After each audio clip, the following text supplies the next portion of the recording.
Ijazah. Bismillahirrahmanirrahim. Ini riwayatul Bukhari.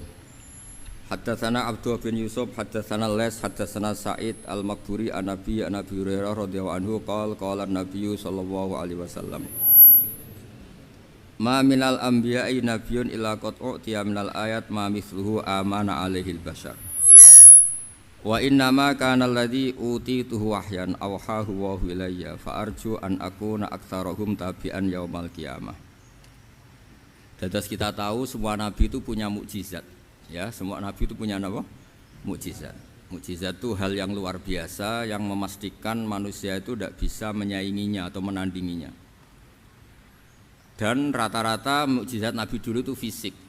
Misalnya ontanya Nabi Soleh itu kan onta tapi keluar dari batu, itu kan aneh sekali.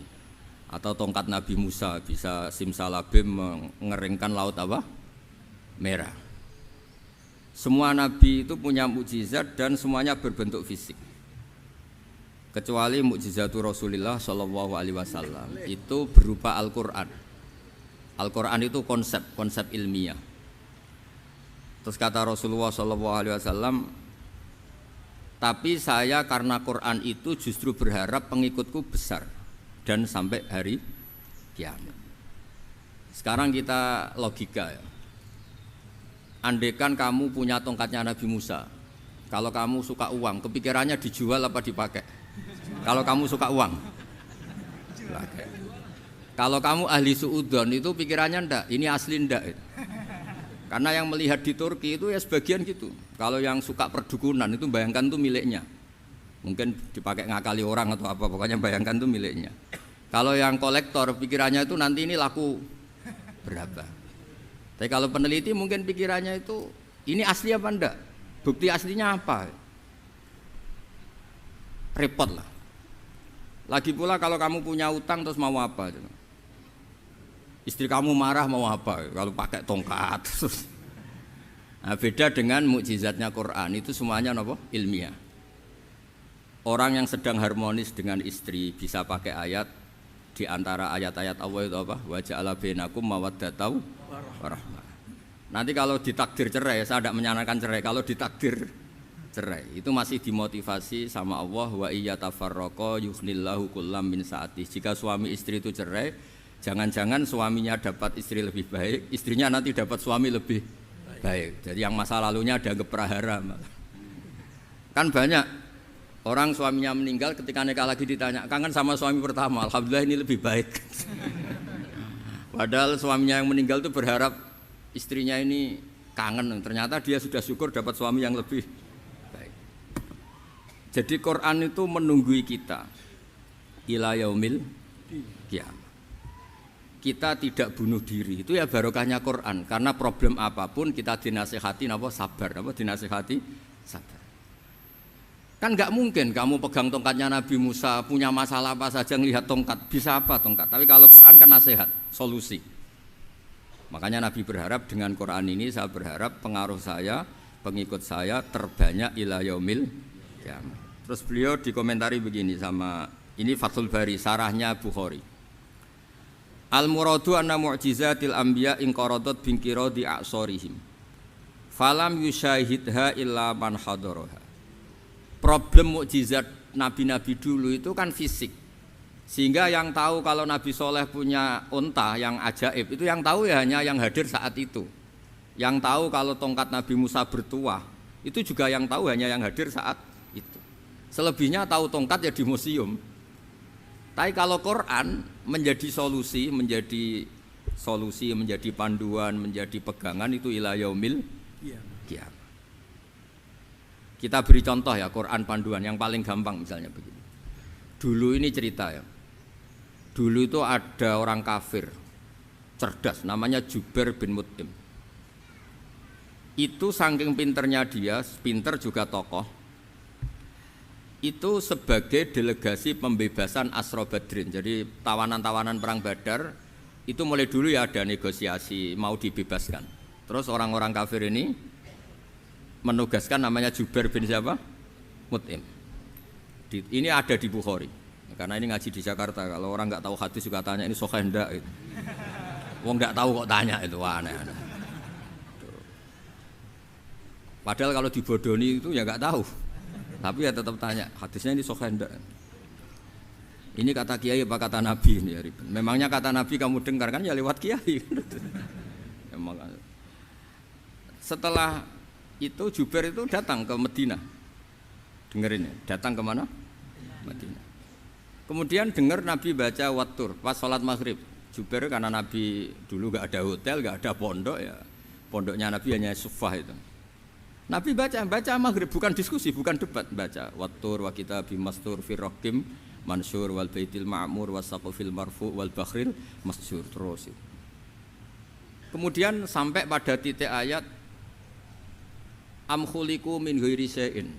Masa manusia atau alam raya yang maujudat, yang nyata, yang wujud nyata.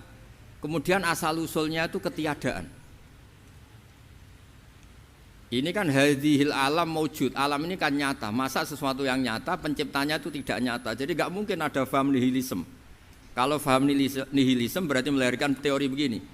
Al adamu yakhluqu maujudan, sesuatu yang tidak ada menciptakan yang itu kan akal enggak bisa nerima. Kalau sesuatu ini ada, penciptanya pasti ada. Terus akhirnya Jubair bin Mut'im itu simpuh di depan Rasulullah terus bilang, "Ya Muhammad, kada qalbi ayatir." Hampir saja hati saya terbang. Kalau riwayatnya Imam Ahmad, faka'anna masudi aqalbi, hati saya ini hancur. Semua teori yang saya bawa untuk melawan kamu sekarang luluh semua, hancur semua. Yang benar adalah teori Anda bahwa Tuhan itu satu dan Tuhan itu ada sebelum semua makhluk. Coba kalau Nabi Muhammad ada Jubair bin Mut'im terus menyembunyikan tongkat dekat mihrab. Terus dilihat ini apa. Paling pikirannya ini dari kayu apa. Terus yang bentuk tongkat itu tukang pemahatnya siapa. Kok kurang keren kalau di Blitar gimana ya. Kan malah panjang. Kira-kira kalau mukjizat itu dari tongkat itu malah panjang. Panjang lah pokoknya panjang. Lagi pula kamu coba kan nggak ngarah mandi, itu yang mandi kan nabinya bukan tongkatnya. Coba tongkatnya Nabi Musa coba anak-anak beki itu dipakai mukul kucing aja tidak mesti mati itu. Jadi nggak jelas mukjizat-mukjizat seperti itu nggak. Tapi kalau Quran menunggui sampai saking hebatnya Quran, teori rasionalitas, soal kampanye di mana-mana, tingkat validitas, tingkat kebenaran Quran itu bahkan bisa diuji tanpa membuktikan. Tanpa apa? Membuktikan. Cukup pakai akal. Saya tidak bosan-bosan cerita ini karena ini khazanah kita. Di kitab Nailul Ma'mul itu, di kitab usul fikih, saya berkali-kali cerita ini karena ini untuk menunjukkan bahwa Quran itu liqaumi ya'qilun, liqaumi yatafakkarun. Ada seorang kiai, seorang ustadz, kiai dulu itu ya memang orang soleh, alim terus jadi kiai. Kalau kiai sekarang tuh macam-macam, nganggur terus ingin jadi kiai, terus daftar gitu. Ada lowongan di yayasan masuk ingin jadi ustadz karena dengar ada gajinya. Dulu tidak ada seperti itu, tidak ada. Makanya dulu tuh kalau ustadz kiai pasti soleh karena dia alim terus ingin orang lain tuh mendapat ilmunya. Kalau sekarang nggak ada yayasan sehat, guru gajinya sekian, yang nggak ingin jadi ustadz tuh daftar. Karena ada gaji, apalagi ada kabar, ada gaji, ada mes, ada wah yang daftar banyak. Tapi mentalnya ada kiai sebetulnya. Ya kalau sampean tanya itu baik dah Gus, ya setengah baik. Ya maksudnya setengah baik ya ada baiknya lah, namanya profesi ngajar itu kan baik. Tapi setengah saja karena motifnya itu nyari gaji, bukan ingin mencerdaskan umatnya Rasulullah SAW. Itu Imam Amudi itu guru matematika. Saya nggak bosan-bosan cerita ini. Guru matematika. Muridnya sampai takut. Ini masuk surga ndak? Kiai kok ndak ngajarin istighosa atau tahlil malah ngajarin apa? Matematika. Beliau meninggal terus muridnya tanya, "Ma fa'alallahu bik?" Kira-kira gitu. Apa yang dilakukan Allah? Allah nyambut Anda gimana? Terus kata Imam Amudi, bagus saya disuruh ngajar malaikat. Karena malaikat kan tidak pernah kayak anak beki gini ngaji gini. Malaikat itu tidak pernah ngaji, dia iman saja karena tahu surga, tahu neraka terus iman gitu aja. Jadi imannya malaikat itu enggak keren kita. Imannya loh.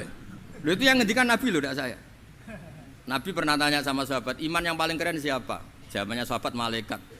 Ya ndak karuan malaikat iman. Dia yang tahu surga neraka, tahu segalanya, masa ada ndak iman? Ya pasti iman lah katanya. Terus ya para sahabat engkau iman ya wajar kan, menangi saya, nemuin saya. Yang hebat itu orang-orang yang tidak melihat saya, tidak saya didik tapi tetap iman. Karena dididik akal, ya tadi dididik Quran, apa dididik Quran. Sama siapa? Teks bahasa Arabnya masang. Terus Imam Mudi kata Allah, suruh dia ngajarin para malaikat cara menemukan saya. Malaikat dikumpulin, terus Imam Mudi disuruh ngajar. Sama singkat kata-katanya Allah di mimpi itu. Istadilla ala wahdaniyati bihadrati malaikati, tolong ajarkan cara menemukan saya padahal Anda ini manusia yang tidak melihat saya. Anda di Jakarta kan hanya gedung-gedung, paling jadi khayal, terus nikmat lah, Anda ikut punya tapi ikut nikmati. Itu orang desa-desa kalau ke Jakarta itu pokrol, wah di Jakarta itu gedungnya tinggi-tinggi, tidak kayak kampung sini, lo udah ikut punya, ikut bangga. Di Jakarta orangnya cantik-cantik, tidak kayak orang sini. Padahal dia ya tidak dapat orang cantik gitu. Jadi Allah itu saking pinternya, miskin-miskin ya bisa berkhayal dan bahagia. Nah, itu alhamdulillah betul. Akhirnya itu apa ini anak-anak begini saya tak niati ngajar standar anak-anak akademik. Terus pertama yang diajarkan hanya bilang gini, sama siapa teksnya? Ya malaikat wahi para malaikat. Terus beliau bilang, nisbatus naini wassalasah ila mala nihayata lahu nisbatul far'i ilal asli. Angka itu jumlahnya berapapun, 2, 3 sampai triliunan. Semuanya itu nisbatul far'i ilal asli. Binisba'it ilal wahid nisbatul far'i ilal asli. Angka 2 ya cabangnya 1, 3 ya cabangnya 1, 1 triliun ya cabangnya 1. Tetap yang asal usul adalah angka 1. Itu nangis semua malaikat. Cara Jawa itu mandekman kowe iman kaya imanku. Makanya imannya ummatu Rasulullah sallallahu alaihi wasallam itu PD-nya yakinnya kayak imannya malaikat. Kalau Tuhan itu 1. Karena angka enggak bisa dimulai kecuali dengan angka 1. Makanya nisbatus naini wassalasah ila ma la nihayata lahu iku nisbatul far'i ilal asli. Semuanya itu nisbatnya cabang ke induk. Berarti semua alam raya ini tetap asal usulnya 1, yaitu qul huwallahu ahad. Nah, itu namanya akal. Umatnya Rasulullah itu ditinggali mukjizat akal lewat panduan Quran, sehingga meskipun kita tidak menangi Rasulullah, tidak menangi sahabat, kita tidak tahu malaikat Jibril, tapi cara iman kita ini tidak kalah keren. Yakin hakul yakin. Terus kedua, gambar. Kamu gambar rumah, gambar hewan, gambar apa saja, mesti dimulai 1 titik. Entah gambar kamu bagus, entah jelek, tetap dimulai 1 titik. Nah, titik ini namanya nuqtatul wujud. Semua alam raya dimulai dari 1 titik, yaitu nuqtatil wujud. Makanya Quran dimulai bismillah, dan bismillah itu dipilih sama Allah pakai pertama ba itu ada titik. Itu kata semua ulama. Itu titik itu singkatan dari bi kana makana wa bi yakunu mayakun. Karena saya semuanya ada. Bi itu karena saya. Jadi makanya santri-santri beki tidak usah bayangkan kamu jadi wali terus bisa terbang ke Mekah, tidak usah. Kalau terbang ke Mekah ya sudah umroh aja bayar. Kalau enggak ya maklaran KBIH atau apa, pokoknya cari gratis itu. Ya gratis kan, dapat orang 10 gratis 1. Terus orang enggak umroh-umroh dirayu-rayu supaya umroh. Repot. Itu pelanggaran fikih itu. Kalau orang punya utang itu wajibnya nyaur utang dulu gitu. Wah, repot. Saya itu juga sering bingung di kampung-kampung. Gus sama umroh. Kenapa? Dapat gratisan. Minta uang saja buat nyaur utang, enggak boleh Gus. Wah, secara fikih yang wajib itu nyaur utang bukan umroh. Enggak boleh Gus diminta uang, enggak boleh, harus umroh. Udah gitu saya ini bingung Gus mau umroh, enggak nikmati. Kenapa? Disuruh ngajar Gus. Repot semua kalau ibadah mergawe ya gini, bingung semua. Ya saya mohon anak-anak BK semuanya yang seneng Quran itu harus seneng sampai kayak saya sehingga tahu. Istidlal, mencari Tuhan dengan cara tauhid yang berbasis akal itu sedzahir imannya malaikat. Jika di kelas men iman itu manusia ulul ilmi, kita-kita yang nekuni ilmu itu nomor 1 prakteknya. Karena nomor 1 itu Allah karuan kan, syahidah Allah kan enggak tertandingi, syahidah wa annahu la ilaha illallah. Terus wal malaikatu, malaikat kan karuan karena langsung menyaksikan surga. Dan ketiga apa? Wa ulul ilmi. Berarti prakteknya kan nomor 1. Kalau kompetitornya semuanya manusia, ulul ilmi nomor berapa? 1 kan? Nah nomor 3 kan dari Allah, malaikat, ulul ilm. Berarti kalau kompetisinya antar manusia nomor berapa? 1 kan? Nah kenapa ulul ilmi di nomor 3 kan tapi dari Allah, malaikat, ulul? Kerennya kayak apa? Karena cara iman ulul ilmi itu enggak ada ragunya sama sekali. Kamu ragu enggak kalau 2 itu cabang dari 1, asal-usulnya 1? Enggak pernah kan ragu kan? Semua gambar seruat apapun dimulai dari 1 titik, ragu enggak? Enggak kan? Nah, imannya umatnya Nabi karena dipandu oleh Quran itu seyakin itu, sehakul yakin itu. Nah, itu terus Jubair bin Mut'im jadi iman. Am khuliqu min ghairi syai'in am humul khaliq. Terus kata Allah lagi, kalau kamu tidak percaya saya yang bikin langit bumi ya gampang dong, kamu saja yang ngomong kalau kamu yang bikin. Paling orang sepakat kamu stres. Terus hanya ayat gitu, am khalaqus samawati wal ard. Kalau kamu tidak yakin Allah yang bikin ya silakan Anda klaim saja kalau kamu yang bikin langit bumi. Bala yuqinun. Kamu juga enggak mau kan dibilang stres. Nah, ini terus saya teruskan ya. Makanya mukjizat terbesarnya Nabi adalah Al-Qur'an. Karena Al-Qur'an itu cerita tentang hukum-hukum akal, cerita tentang logika-logika peradaban. Misalnya logika peradaban, contoh paling gampang. Di Quran itu ada sekian ayat yang Allah cerita peradaban. Misalnya wa ahsinu innallaha yuhibbul muhsinin. Itu dikutip terus kemudian disimpulkan dalam peradaban. Kata Sayyidina Ali karramallahu wajhah ngendikannya gampang. Ahsin man syi'ta takun amirah. Kamu berbuat baik saja sama seseorang, maka otomatis kamu akan jadi pemimpinnya. Ada orang nggak tamat SD, nggak tamat papa, gobloknya minta ampun. Tapi karena gaji seorang pakar, oh kamu tak gaji 1 bulan 1 miliar, perusahaan saya jadikan besar. Itu dikongkan ngalor ngidul ya nurut. Hanya karena dia ihsan. Terus wastaghni amman syi'ta takun nadhira. Ya, saya ulang lagi. Wastaghni amman syi'ta takun nadhira. Dan kamu jangan butuh orang lain, siapapun dia, maka kamu akan setara. Misalnya ada menteri orang antri mau salim, tapi kamu tidak butuh kan tenang saja. Tapi kalau kamu butuh, habis kamu.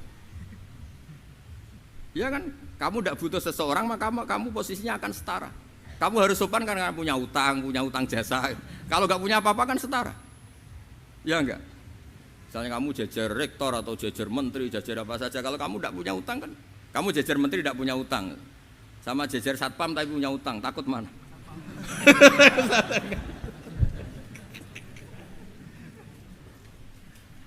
Kalau butuh itu mesti kalah kan? Ada pejabat misalnya nggak begitu cantik sama perempuan cantik yang kamu butuh ingin dicintai, takut mana? Padahal nggak jelas orang ini pangkatnya apa, nggak jelas. Jadi dalam hukum sosial itu kata Sayyidina Ali wastaghni amman syi'ta takun nadhira. Kamu jangan butuh seseorang maka kamu akan setara. Terus yang terakhir wahtas ila man syi'ta takun asirah. Asirah pakai sin. Dan silahkan butuh seseorang maka kamu akan jadi budak dia. Ya coba misalnya Anda seorang profesor, seorang alim, seorang kiai top. Misalnya mencintai janda di ujung kampung sana, jalan kaki 2 kilo. Padahal itu gak tamat SD, tapi gara-gara seneng kacau kan? Logika kepangkatan hilang semua kan? Jadi itu hukum peradaban. Itu mewakili isi-isi sosial yang diterangkan Quran. Ya, dari paketnya 3 tadi ya. Ahsin man syi'ta takun amirah. Kamu berbuat baik sama seseorang maka kamu bisa memimpin. Wastaghni amman syi'ta takun nadhira. Kamu jangan butuh seseorang maka kamu akan setara. Mbok kamu ketemu orang terkaya di dunia. Ya ketemu orang terkaya di dunia, kamu jejer, kamu tidak butuh dia. Tenang kan bisa setara kan? Tapi kalau butuh harus sopan, ngajukan proposal, harus berakhlak karimah. Makanya sekarang Anda kok berakhlak kenapa? Ternyata mau nyalek. Biasanya ndak berakhlak kok berakhlak. Ada apa ini? Makanya guyonan di Rembang itu Beb Husain itu. Kalau ada orang mendadak sopan sama temannya curiga, kok tumben sopan, mau utang ya?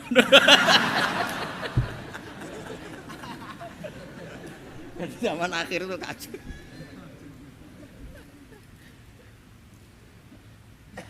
Ya di semua daerah gitu ya sama Pak Rektor ya.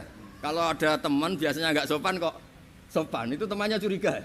Ini Pak Rektor UI ini kan. Kok tumben sopan, ada apa ya? Karena di mana-mana orang butuh itu pasti beretika. Kamu punya teman paling berdua, kalau mau utang berakhlak gak? Atau misalnya kamu punya adik cantik terus punya teman berdua, kalau cinta adik kamu berakhlak gak? Biasanya nggak sama sekali nggak berakhlak. Gara-gara butuh menjadi berakhlak. Ya jadi hukum sosial itu ya kuncinya 3 tadi. Ahsin man syi'ta takun amira.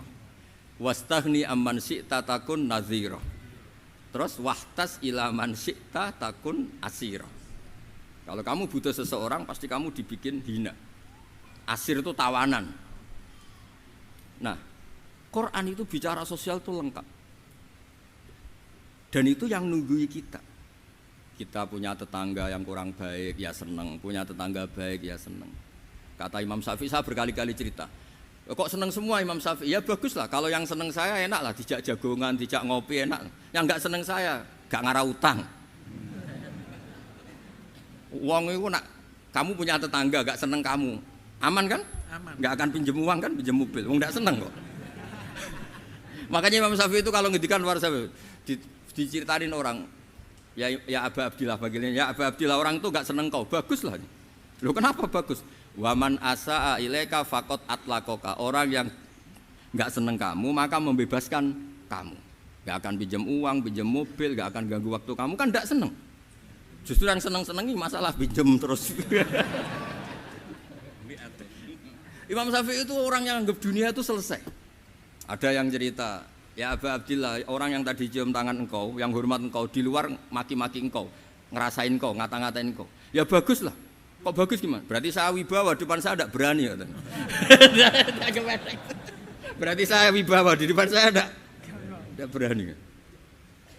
Oleh itu makomnya sudah kulillah sumadarhum fi khawdihim yal'abun. Sudah dunia itu selesai, sudah agak penting semua. Nah, itu kalau kamu anak-anak beki ahli Quran sudah ayatnya kulillah sumadarhum fi khawdihim yal'abun. Sudah lihat Allah saja agak penting, makhluk-makhluk itu agak penting. Dah makhluk semua agak penting, sepenting Allah. Nah kita ini ditunggoni mukjizat seperti itu. Bayangkan misalnya kita ditunggoni tongkatnya Nabi Musa. Saya ngajar di sini terus ini tongkat. Terus nanti yang tanya, Gus itu kayu apa Gus? Nanti yang kolektor tanya itu harganya berapa Gus? Ruwet apa? Terus yang ahli suudon itu asli enggak Gus? Wah. Yang ahli suudon kan mesti tanyanya gitu, itu asli enggak Gus?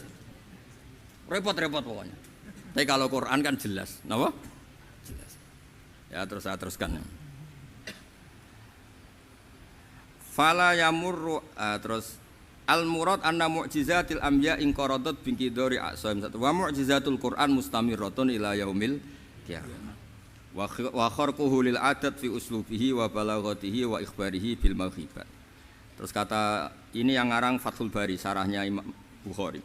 Fala yamurru asrun minal aqsar illa wa yadharu fihi shay'un mimma akhbaru bi annahu sayakun yadullu ala sihhati da'wahu. Wa hadza aqwal muhtamilat wa takmiluhu fil ladzi ba'da wa qilani ya anal al makna anal mukjizat al madiyah kanat khissiyatan tusyahadu bil absar kana qati sholeh wa asa Musa. Mukjizatnya nabi-nabi dulu itu hanya penyembuh, hanya pelengkap, hanya nuruti keinginan mata. Seperti dahsyatnya apa?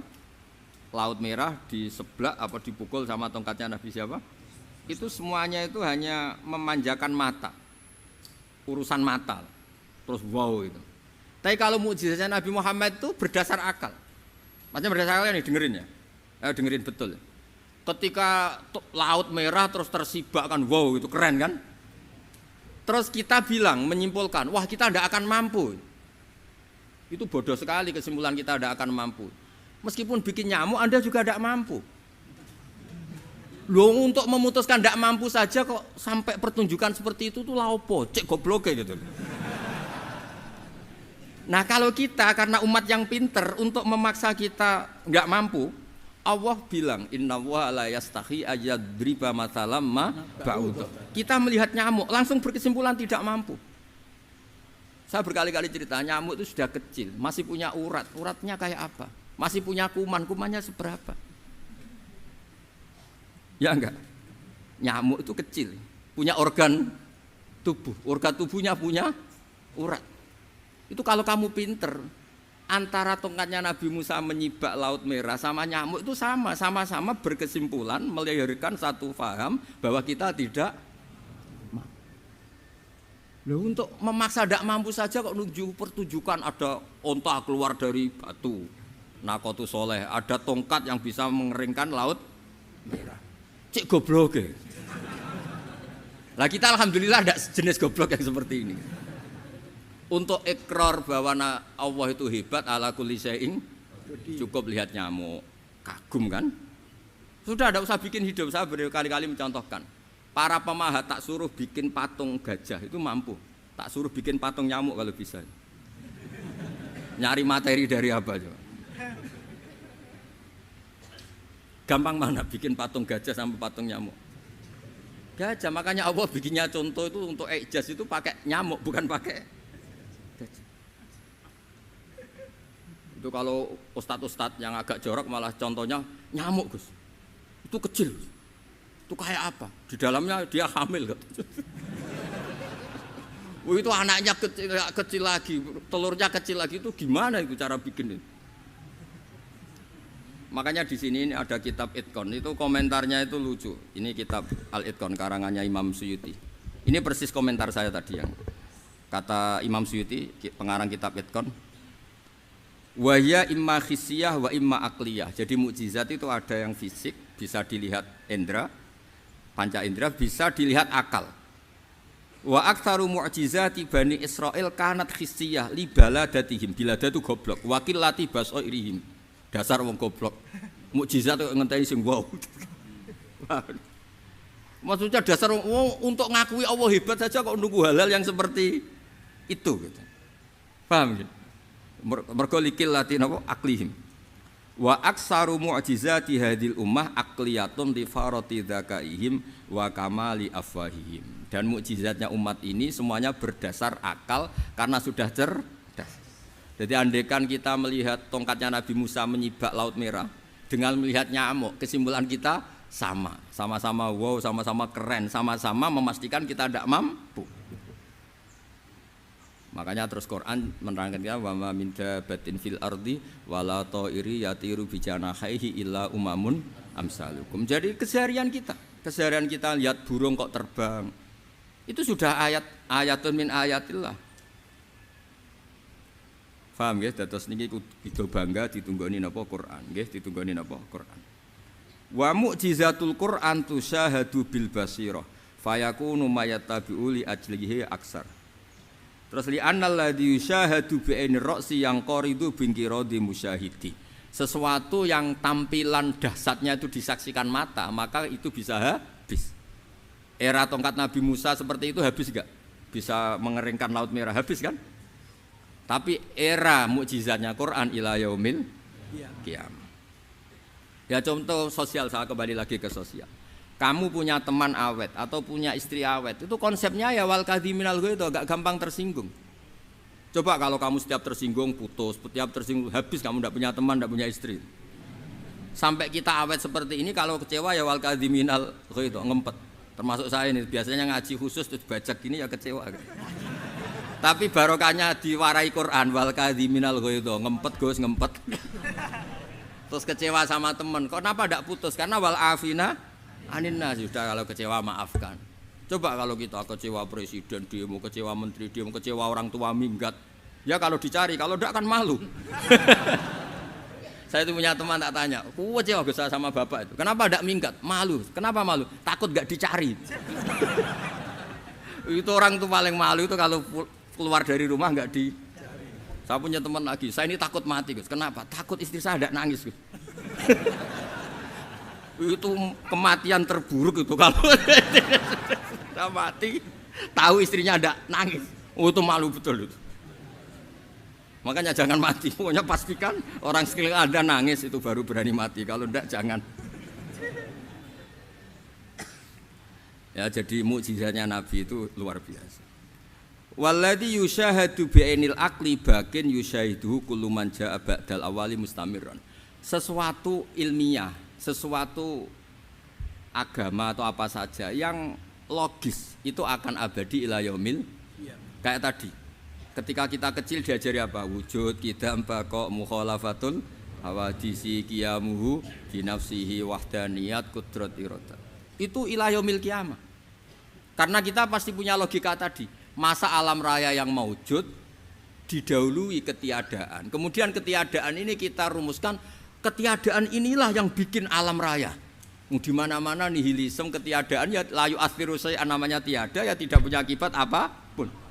Yang punya akibat apapun ya sesuatu yang wujud. Lalu itu kan ila yaumil qiyamah, sampai kapanpun teori itu akan nunggui kita ila yaumil qiyamah. Tapi kalau tongkat Nabi Musa ketika kita tidak melihat kan punya alasan tidak ngandel, Musa tidak tahu. Tapi kalau kamu seperti ini, orang paling mulhid sekalipun, paling ateis sekalipun, terus ditanya, bisa enggak Anda mulai angka di luar angka 1? Tidak bisa kan? Makanya benar Imam Amudi tadi, ketika diminta Allah, istadilla ala wahdaniyati bi hadrati malaikati, tolong ajarkan kenapa manusia begitu yakin kalau saya ini satu, padahal mereka tidak melihat saya. Terus beliau ngendikan apa? Nisbatus naini wassalasa ilal wahid nisbatul far'i ilal asli. Angka 2, 3 sampai enggak terbatas, semuanya dibanding angka 1 itu nisbatul far'i ilal asli. Semuanya itu cabang dari angka 1. Itu mbok siapapun enggak usah ditunggoni nabi, enggak usah ditunggoni wali. Logikanya akan seperti itu. Itu yang dimaksud apa? Walladzi yusyahadu bainil aqli bakin yusyahidu kul man ja'a badal awal mustamir. Ya ini masih ada waktu seperempat, ini ijazah. Kalau ijazah enggak boleh tanya, ijazah ini. Dan itu yang fotokopi lebih besar itu ijazah.